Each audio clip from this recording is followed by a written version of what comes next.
सरकार का भारत सरकार ने पहली बात माना कि SC ST OBC के साथ कैंपस में भेदभाव होता है, तो सरकार ने माना। लेकिन सरकार ने एक खेल किया कि जाति जनगणना जैसे मुद्दे पर बहस न हो पाए। जाति जनगणना का ऐलान करने के बाद भी एक लाइन कहीं लिखित सरकार ने नहीं दिया है कायदे से। पहले चरण की जाति जनगणना के 33 क्वेश्चन जारी किए, जिसमें से केवल SC ST को पूछ रहे हैं, OBC और जनरल को नहीं पूछ रहे। यानी एक बड़ा खेल जाति जनगणना का खेला जा रहा था कि उसमें बड़ा धोखा बहुजन समाज को मिले। जो न्याय की लड़ाई पिछले कई 100 सालों से, मैंने तो उसमें बाकायदा किताब लिख दी कि भाई हजारों साल से गैर बराबरी के खिलाफ लड़ाई थी, उस लड़ाई पर बात न हो, अचानक बहस को डिरेल कर दिया। दूसरी तरफ OBC SC ST का दमन बढ़ रहा है, ये बात सुखदेव तोरटे कमेटी UGC 2007 में बताई गई। 2012 में UGC ने खुद एक कमेटी बना दी। उसके बाद रोहित वेमुला का हुआ, उस समय उसकी सांस्थानिक हत्या हुई।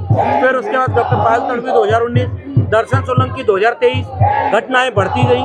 सरकार ने इस देश को बताया कि इस देश के कैंपसेस में SC ST OBC के साथ एट्रोसिटी 118% बढ़ गई। तो ये भारत सरकार कह रही है कि जाति के नाम पर SC ST OBC के साथ भेदभाव बढ़ रहा है।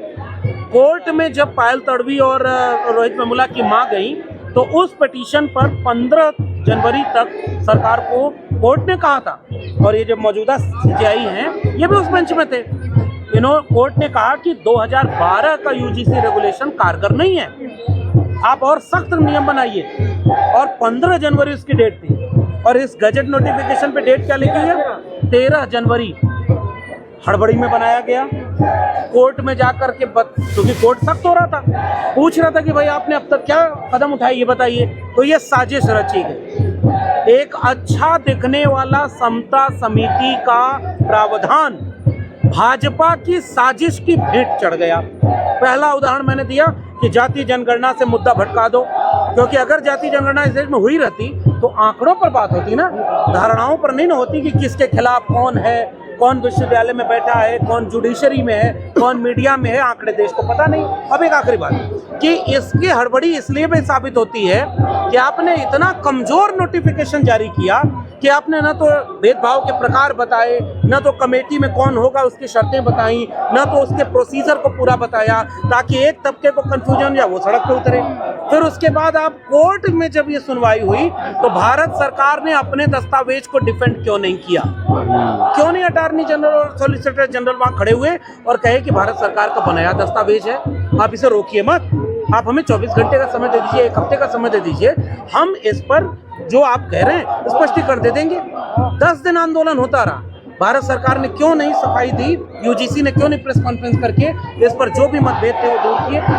ये साजिश थी और साजिश कामयाब हो गई। एक तरफ एक तबके को लड़ा दो, उसके बाद दूसरे को उकसा दो। बीजेपी यही चाह रही है, इसलिए इस साजिश को हम बेनकाब। कहना है कि इस पूरे मामले पर जिम्मेदार अगर कोई है तो वो सिर्फ सरकार है, उनकी जो कमेटी है जो बनाई गई थी वो जिम्मेदार है, और सुप्रीम कोर्ट जिस पर ये इल्जाम लगाया जा रहा है कि पहली ही हियरिंग में बिना दूसरे पक्ष को उन्होंने स्टे दे दिया, उनकी भूमिका क्या है?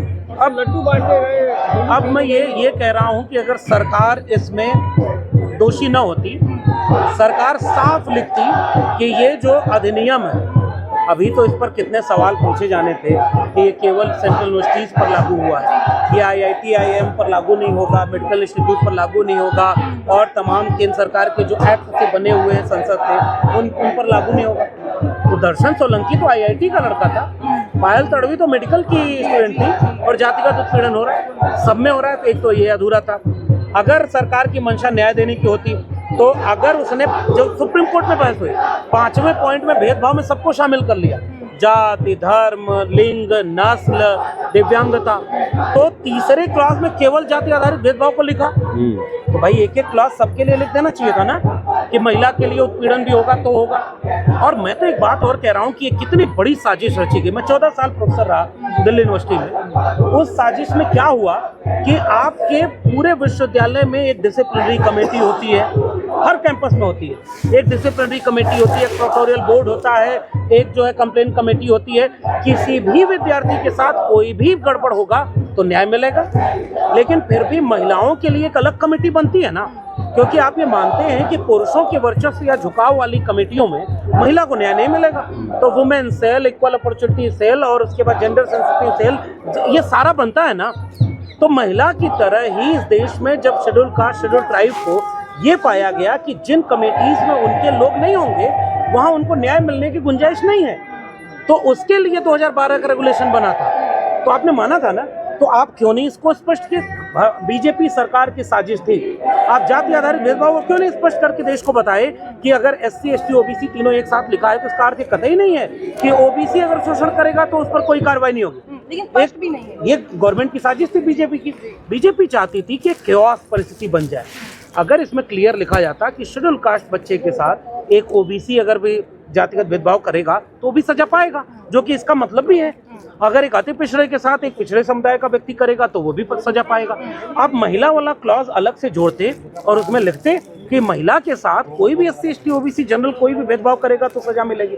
ये आपने इतना स्पष्ट बनाया ही इसीलिए कि समाज में तनाव फैले, न्याय किसी को न मिले, समता किसी को न मिले। और एक बहुत बड़ी उम्मीद मंडल आंदोलन के बाद कि कैंपस कम से कम कास्ट न्यूट्रल हो, उसको बीजेपी ने अपनी साजिश से धाराशाही कर दिया। तो मतलब कुल मिलाकर आप ये कहना चाहते हैं कि सवर्ण वर्ग जो विरोध कर रहा था उनको इस विरोध का आधार दिया गया था और इस आधार पर ही वो विरोध कर रहे थे। उसका आधार तो SC, ST, OBC को भी उन्होंने दे दिया है।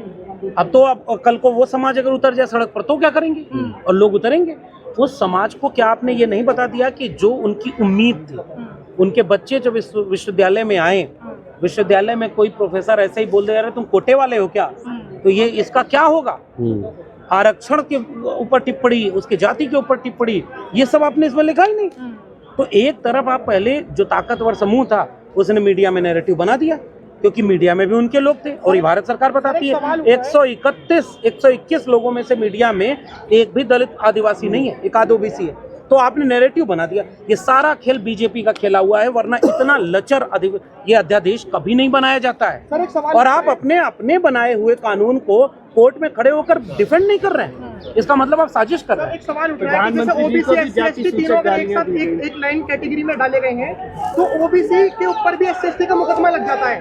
2 लाख से ज्यादा मुकदमे हैं OBC के ऊपर। ये बोल दिया हमने कि उसी को तो स्पष्ट करना था ना, SC, ST, OBC को स्पष्ट। सुप्रीम कोर्ट ने जो टिप्पणियां की है, सुप्रीम कोर्ट टिप्पणी करते करते अमेरिका पहुंच जाता है। वहां जाकर श्वेत अश्वेत का वो पुराना एग्जाम्पल देता है कि वहाँ बच्चे अलग अलग पढ़ते थे, आप वो चाहते हैं। हाथ जोड़ के चीफ जस्टिस कहते हैं कि ऐसा मत करिए भगवान के लिए कि हमारे बच्चों के हॉस्टल अलग अलग बनाने की आप। अब देखिए चीफ जस्टिस साहब पर मैं नहीं बोल सकता। मेरा नाम अगर निष्कांत दुबे होता तब मैं भले लिख लेता कि जो मैंने कहा वही कोर्ट ने कहा। मेरा नाम तो वो नहीं है, मैं तो अभी कुछ बोलूंगा तो कंडेम्ड ऑफ कोर्ट हो जाएगा। लेकिन मैं ये सवाल पूछना चाहता हूँ कि यही माननीय चीफ जस्टिस ऑफ इंडिया थे जो उस समय उस बेंच में थे, और आपने कहा था कि अन्याय बढ़ रहा है, 2012 की कमेटी अच्छी नहीं है। तब आपको नहीं पता था कि भारत पीछे जा रहा है क्या कि रोहित वेमुला किसकी वजह से सांस्थानिक हत्या हुई। और आज भी देश के विश्वविद्यालयों में जो हो रहा है वो तो बढ़ता है। मैंने प्रोफेसर की डायरी लिख करके बाकायदे की बात बताई है, मैंने वो किताब रोहित वेमुला को समर्पित की थी। एक अच्छी मंशा से न्याय होने की बात होती है। जज साहब कह रहे हैं कि अमेरिका जैसा माहौल न बन जाए। जज साहब ये नहीं देख रहे कि यहाँ पर कितने तरह के जातिगत भेदभाव बढ़ते जा रहे हैं। चोटी कोई खींच ले रहा है, कोई जो है मुंह छकने पर मार रहा है, कि कोई भी है। भारत सरकार आंकड़े देती है। उत्तर प्रदेश जैसे इसमें नंबर 1 है SC, ST, OBC पर अत्याचार में, महिलाओं पर अत्याचार में। तो जज साहब कहाँ की बात कर रहे थे? जज साहब कह रहे हैं अंतरजातीय विवाह होने लगे, कैंपस हॉस्टल बनाने का प्रावधान कहाँ लिखा है इसमें बता दें। इसमें कहाँ पर लिखा था कि हॉस्टल बनाने का प्रावधान? और एक बात मैं बता दूं पूरे बहुजन समाज को, जिस तर्क से कोर्ट में ये बात की गई कि कास्ट बेस्ड डिस्क्रिमिनेशन वाला क्लॉज आर्टिकल 14 आर्टिकल 15 का विरोध करता है, तो अगर ये रद्द हो गया न्यायपालिका में, भी तो 2 महीने का समय है, सरकार देखना है क्या करेगी।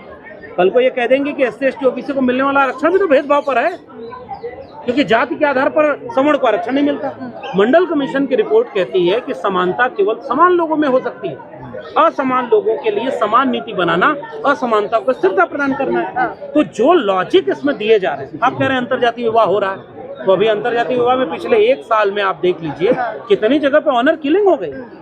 जब सब कहाँ खड़े, 5% से भी ज्यादा अंतर्जातीय सर, विवाह एक सवाल राजनेताओं से भी किया जाना चाहिए। सुप्रीम कोर्ट पर टिप्पणी तमाम लोग कर रहे हैं, लेकिन जो राजनेता ठेका लिए बैठे रहते हैं, बहुजन समाज का, पीडब्ल्यूडी का, पीडीए का नारा दिया जाता है, इस तरीके के जो ठेकेदार बने बैठे रहते हैं, इस मामले पर उन्होंने क्यों चुप्पी साध ली है? और बड़ा ही कटर सा जवाब देकर वो निकल जाते हैं कि सुप्रीम कोर्ट है जिसे हम उसका सम्मान करते हैं, उसका स्वागत करते हैं, भेदभाव तो हुआ है जनता के साथ। एक बात मैं चिंतित ज्यादा बड़ा इससे हूँ कि राजनेता का क्या है, देखिए भाई वो चुनाव लड़ने जाएगा, जनता उससे नाराज होगी, सबक सिखा देगी। वो तो हिंदू राष्ट्र बनाने वाले थे, वो कहाँ है?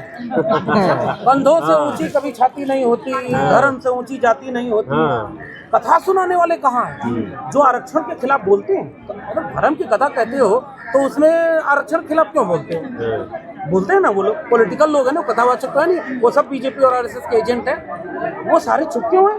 क्या दलित पिछड़े आदिवासी हिंदू नहीं है उनकी नज़र में? तब तो भाई अच्छा है, देश के दलित पिछड़े आदिवासी समझेंगे।